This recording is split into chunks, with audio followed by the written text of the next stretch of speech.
એક માળીની દીકરી હતી. તેનું નામ ઈલા. ગરીબ ઘરની છોકરી છતાં ઈલા તો રૂપનો ભંડાર.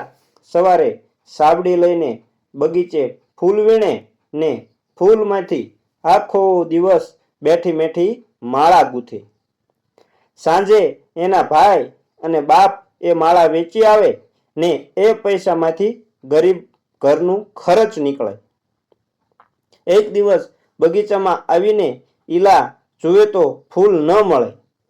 પાડોશી લઈ ગયેલા. ઈલાની આંખમાં પાણી આવ્યા. હવે શી રીતે તે દિવસનું ગુજરાન થશે? કોઈને ઈલાએ ગાળો દીધી નહીં. એ તો તળાવને કાંઠે ગઈ. તળાવની અંદર ઘણાએ રાતા ને ધોળા કમળ ખીલેલા, કેમ જાણે હંસ બેઠા હોય. વાંકી વળીને ઈલા ફૂલ તોડવા લાગી. સાબડી છલોછલ ભરીને જ્યાં ઊભી થાય ત્યાં તો કોઈ બોલ્યું, ઈલા. પાછી ફરીને ઈલા જુએ ત્યાં તો પાણીમાં એક મોટો સાપ બેઠેલો. ઈલા ચમકીને ઊભી રહી. એને બીક લાગી, પણ સાપની માનવીના જેવી વાચા જોઈને એના મનમાં કૌતુક થયું. ફરીવાર સાપ બોલ્યો, ડરીશ માં ઈલા, હું એક રાજકુમાર છું. એક મુનિના શ્રાપથી સર્પ બનીને આ સરોવરમાં રહું છું. મારાથી માણસો બીએ છે ને કોઈ આ કિનારે આવતું નથી. અરે રે, કેવા માણસોના મન! હું તો કોઈને જરાય કનડતો નથી. પાણી અંદર એક મોટો મહેલ છે. એ મહેલમાં જઈને હું માનવીનું રૂપ લઉં છું. મહેલમાંથી નીકળતા જ મારે સાપ બની જવું પડે છે. માછલાની ને દેડકાની વાતો મારાથી સમજાય છે.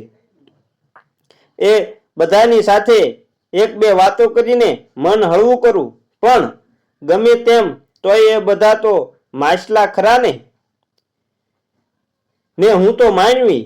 એની સાથે વાતો કરીને કાંઈ જીવાય? એટલે જ તને કાંઈક કહેવાનું મન થાય છે. તું તે સમજી શકીશ ઈલા?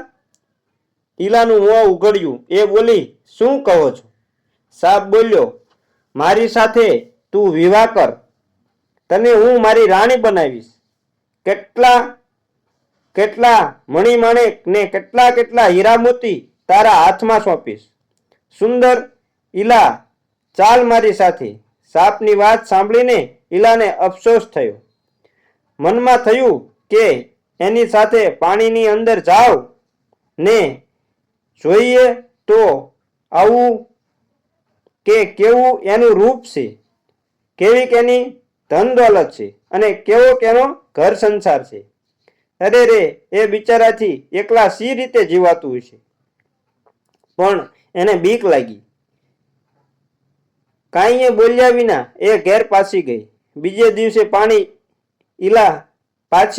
ઈલા તળાવને પાળે આવી. કમળના ફૂલ ગઈકાલે ખૂબ ખપેલા, પણ ફક્ત કાંઈ ફૂલને માટે ઈલા નહોતી આવી. એના મનમાં હતું કે ફરીવાર તે સાપ મળશે. તે દિવસે પણ સાપ આવ્યો ને બોલ્યો, આવો આવો ઈલા, મારી રાણી, પધારો. કેવો દયામણો એનો અવાજ! બે ડગલા આગળ ચાલીને ઈલા પાછી થંભી ગઈ. પણ ત્રીજે દિવસે તો ઈલાને બીક લાગી જ નહીં. સાપે આવીને બોલાવી કે ઈલા, ત્યાં તો તરત છાબડી ફેંકી દઈને ઈલા પાણીમાં પડી. ઈલાને પીઠ ઉપર બેસાડીને સાપ પાણીમાં ચાલ્યો ગયો. પાણીની અંદર એક મોટો રાજમહેલ, પણ એમાં કોઈએ માનવી નહીં. નોકર ચાકર બધાય માછલા. નવા રાણીજી આવ્યા એટલે માછલાનો તો આનંદમાં નાચવા માંડ્યા. સાપે આવીને માનવીનું રૂપ લીધું. એવું રૂપ તો ઈલાએ કોઈ દિવસ નહોતું જોયું. એના મનમાં થયું કે અરે રે, કેવો કઠોર મુનિ! ક્યાં છે એ મુનિ? એને પગે પડી હું મારા પતિનો શાપ ટાળું. સાપે કહ્યું, એ મુનિ તો હિમાલયમાં ગયા, ત્યાંથી પાછા નહીં આવે. સાપને ઘેર દિવસ સુખમાં ચાલ્યા જાય છે. ઈલાને બે દીકરા ને એક દીકરી થયા. છોકરા તો જાણે ચંદ્રમાના કટકા. ઈલાના મનમાં થયું કે આહા, આવા રૂપ શું કોઈની નજરે નહીં પડે? ઈલાને ભાઈ બાપ સાંભળ્યા. એણે સાપને કહ્યું, ઘણાય વર્ષ થયા મારે પિયર નથી ગઈ, એકવાર જઈ આવું. મનમાં કોણ જાણે કેવું થાય છે. એ સાંભળીને સાપની છાતી થરથરી ઉઠી. એ બોલ્યો, ના ના ઈલા મારી વાલી, જઈશ માં. ઈલા બોલી, જઈને તરત પાછી ચાલી આવીશ. 7 દિવસની મુદત કરું છું. અહીં મારે ચાહે તેટલું સુખ હોય, પણ મા બાપ તો સાંભળે ને. સાપ બોલ્યો, તું જા, પણ છોકરાને તો હું નહીં મોકલું. ઈલાએ કહ્યું, એ તે કાંઈ ઠીક લાગે? આવા ચંદ્રમા સરખા છોકરા મારા મા બાપ એને જુએ તો ખરા. સાપ કહે, ભલે જા, પણ બરાબર 7 દિવસમાં જ પાછી વળજે. મને એકલા ગમશે નહીં હો. પાછી આવ ત્યારે તળાવની પાળે આવીને બોલજે કે નાગકુમાર, જો હું જીવતો હઈશ તો પીઠ ઉપર બેસાડીને લઈ જઈશ. અને સાત કરીને તને જો દેખાય કે તળાવનું પાણી રાતું થઈ ગયું છે તો જાણજે કે હું મરી ગયો છું. બીજું, અહીંની કચ્છીય વાત ત્યાં કહીશમાં, એટલે અહીંની વાત ત્યાં કરતી નહીં, કોઈ પણ પ્રકારની, જરા પણ નહીં, નહીં તો ભૂંડું થવાનું. ઈલા કહે, નહીં કહું. છીપલીની ગાડીમાં બેસીને છોકરા સાથે ઈલા તળાવની પાળે આવી. કેટલું એ જવાહીર સાથે લેતી આવી. અપરંપાર મણી, માણેક, પરવાળા અને મોતી. સાપ વળાવવા આવ્યો. એની આંખોમાં આંસુ આવ્યા. તમે રડોમાં, હું 7 દિવસમાં પાછી આવી પહોંચીશ. એમ કહીને અડધી હસતી અને અડધી રડતી ઈલા છોકરાને લઈને પોતાને પિયર ચાલી ગઈ. ઈલાના ભાઈ અને બાપ ગાંડા થઈ ગયા. એ બોલ્યા, અરે ઈલા, તું ક્યાં હતી? આટલી બધી માયા તને ક્યાંથી મળી? કયા દેશના રાજકુમાર સાથે પરણી? ઈલાએ લગારે વાત કરી નહીં. પછી ભાઈઓ ઈલાના છોકરાને આગે લઈ જઈને સાના માના પૂછવા લાગ્યા કે કયા રાજાને ઘેર તમે અવતર્યા? ક્યાં આવ્યું એ રાજ? કયા માર્ગે થઈને ત્યાં જવાય? પણ છોકરા કાંઈ બોલ્યા નહીં. એટલે છોકરાને ડારો દીધો, તોય તે કાંઈ બોલ્યા નહીં. અને પછી એને ખૂબ માર માર્યો.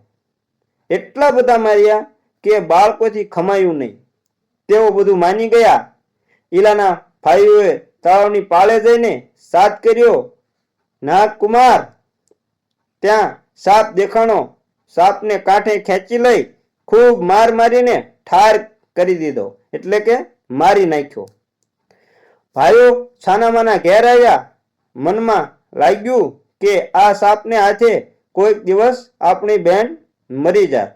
ભાઈઓને એવું લાગ્યું કે આ સાપ અમારી બેનને ક્યારેક મારી નાખશે. 7 દિવસ વીતી ગયા. સાંજ પડી ગઈ. 7 દિવસ વીતી ગયા. સાંજ પડી ગઈ હતી. ગરીબ ભાઈઓને ધન દોલત આપીને ઈલા બાળકોની સાથે તળાવની પાળે આવી. પાળ ઉપર ના ઝાડના પાંદડા ધ્રુજતા હતા. પવન શું અવાજ કરતો હતો. ઈલાનું હૈયું બીકમાં ને બીકમાં ધ્રુજી ઉઠ્યું. ઈલાને બીક લાગવા માંડી. ઈલાએ સાથ પાડ્યો, નાગકુમાર. તળાવનું પાણી કંપી ઉઠ્યું. ઈલાએ જોયું ત્યાં તો પાણી લોહી જેવું રાતું થઈ ગયું. કોઈ આવ્યું નહીં. અને ઈલા માથું પછાડીને મરી ગઈ. છોકરા પણ મા કરતા એની સાથે મરી ગયા. આ રીતે અહીં આવી હતી ઈલાની કરુણ કથા. આ રીતે અહીં આ વાર્તા પૂરી થાય છે. તો મિત્રો, અમારી વાર્તા સારી લાગી હોય તો અમારી ચેનલને લાઈક અને શેર કરજો અને કોમેન્ટમાં હર હર મહાદેવ લખવાનું ભૂલતા નહીં. ચેનલ પર નવા હોય તો તમને એક અનુરોધ કરું છું, એક વિનંતી કરું છું કે અમારી ચેનલને સબસ્ક્રાઇબ જરૂર કરી લેજો અને બેલ આઇકનને પણ દબાવી દેજો, જેથી કરી તમને અમારું નોટિફિકેશન સૌથી પહેલા મળે અને અમે તમને આવી નવી નવી વાર્તાઓ પીરસતા રહીએ, સંભળાવતા રહીએ અને તમને આનંદ કરાવતા